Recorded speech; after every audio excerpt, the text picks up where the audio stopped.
ஓம் முருகா போற்றி, கந்தா போற்றி, கடம்பா போற்றி, கதிர்வேலா போற்றி, அறுவடை வீடு கொண்ட முருகப்பெருமானே போற்றி போற்றி. என் செல்லமே, அவசரமான செய்தி.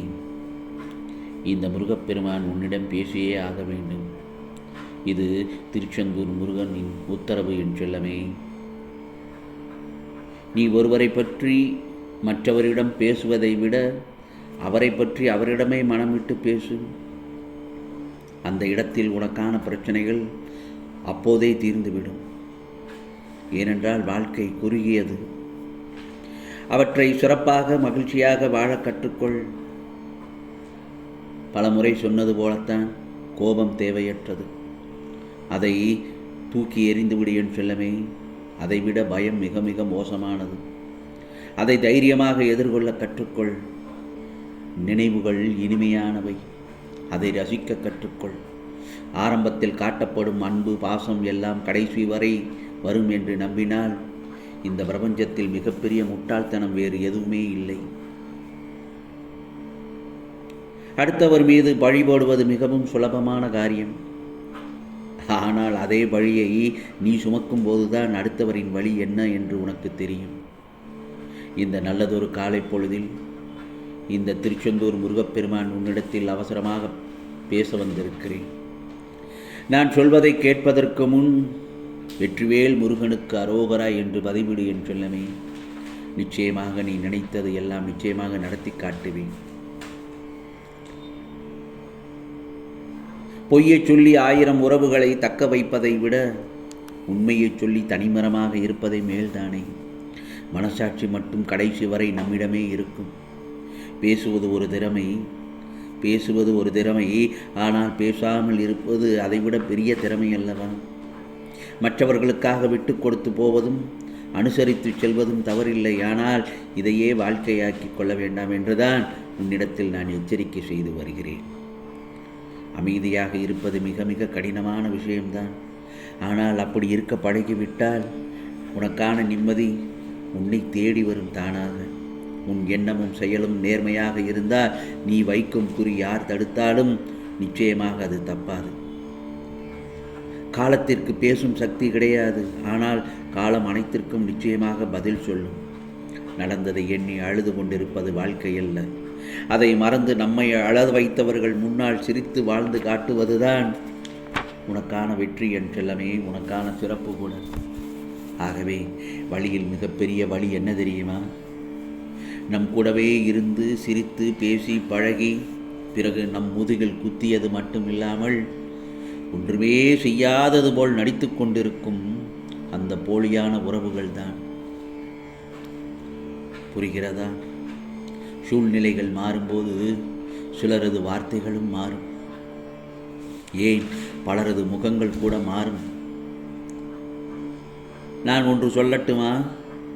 பிறருடைய மனதை கவர்வது நம்முடைய அறிவோ அழகோ அல்ல. நாம் பழகும் விதமும் பிறரை நாம் மதிக்கும் குணத்தில்தான் இருக்கிறது. எல்லோருக்கும் நாம் நல்லவர்களாக இருக்க வேண்டிய அவசியம் இல்லை. நமக்கு நல்லவர்களாக இருப்பவர்களுக்கு மட்டும் நாம் நல்லவர்களாக இருந்தால் போதும். உன்னுடைய நேசம் புரியாதவர்களுக்கு குறைகள் மட்டுமே தெரியும். உன்னை நேசிப்பவர்களுக்கு உன் நிறைகள் மட்டுமே தெரியும். வாழ்க்கையை பற்றி அதிகமாக யோசித்து கவலைப்படுவதை நிறுத்திவிடு என் செல்லமே. உன்னை வெறுப்பவர்களை நினைத்து கவலைப்படாதே. அவர்களுக்கு உன் அன்பை பெற தகுதியில்லை என நினைத்துக்கொள். நிமிர்ந்து நிற்பதெல்லாம் பலம் என்றும் வளைந்து கொடுப்பதெல்லாம் பலவீனம் என்றும் முடிவு எடுத்து விடாதே.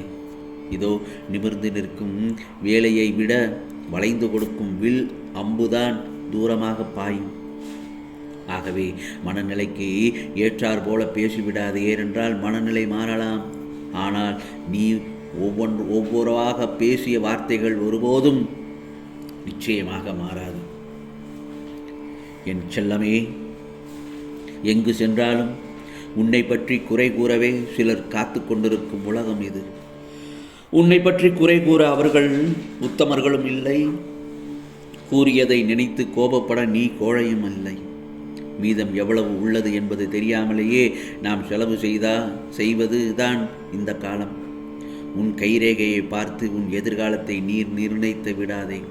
ஏனென்றால் கைகள் இல்லாதவனுக்கு கூட நல்லதொரு எதிர்காலம் உண்டு என்பதை மறந்து விடாதே. ஆம் செல்லமே, இந்த முருகப்பெருமான் உனக்கான ஒரு விஷயத்தை சொல்ல வந்திருக்கிறேன், கேள். நான் உன்னுடன் எங்கும் எப்போதும் இருக்கிறேன். அதை நீ மனதார உணர்கிறாய் அல்லவா? எந்த ஆபத்திலிருந்தும் நீ காப்பாற்றப்படுவாய் என்பதில் சிறிதும் சந்தேகமே வேண்டாம். வயதுக்கு மீறிய சோதனையை அனுபவிக்கிறேன் முருகா என்று மட்டும் நினைத்து விடாதே. உன் திருச்செந்தூர் முருகப்பெருமான் உன்னை நல்லபடியாக வாழ வைக்க போராடி கொண்டிருக்கிறேன். காலங்களும் நேரங்களும் தான் பதில் சொல்லும் என்று உனக்கு அடிக்கடி கூறுவதன் காரணம் அதுதான். உனது பொறுமையையும் நம்பிக்கையையும் சகிப்புத்தன்மையும் நிலைத்து நிம்மதியான வாழ்வை உருவாக்குவதற்காகத்தான் என்றும் என் அரவணைப்பில் நீ வாழ்ந்து வளர்ந்து வருகிறாய். நீ உன்னுடைய துன்பமான காலங்களை கூட புன்னகையுடனும் தளராத நம்பிக்கையுடனும் எதிர்கொண்டு வா. பிறகு உன்னுடைய தடைகள் அனைத்தும் வெற்றிப்படிகளாக மாறும்.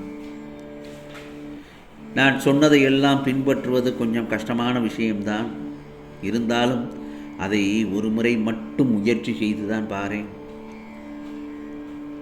பிறகு உனது துயரங்கள் எல்லாம் அனைத்தும் காணாமல் போகும்.